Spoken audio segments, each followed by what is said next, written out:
West Ham, we talked about this game, or the West Ham Tottenham game on the Tuesday show, and I was on West Ham plus a half a goal, just for the reason that they were a solid team last year. They didn't lose much. They spent a shit ton of money, $200 million in the offseason to better themselves, and I think it was just a matter of time for them to kind of click. Maybe they just needed time on the field with one another.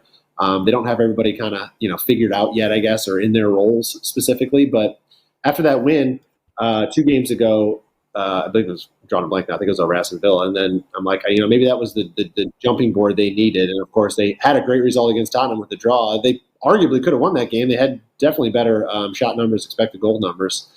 So maybe a little unlucky not to get more there, but they looked good, and I think that kind of is momentum that they're gaining versus Chelsea.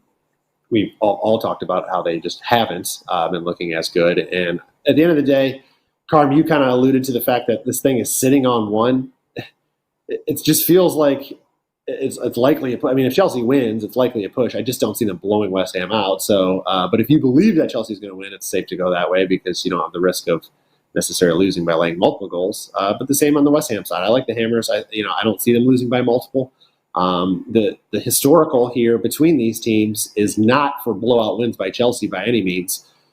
The Blues have covered this number just once in the last 6 head-to-heads and only twice in the last 16. So they just do not blow out the Hammers very often, and I think the Hammers are heading in the right direction here.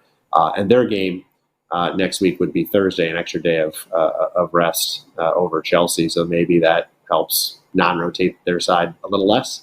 So I like the Hammers +1. I think if you're going to take a side, that's the way to go.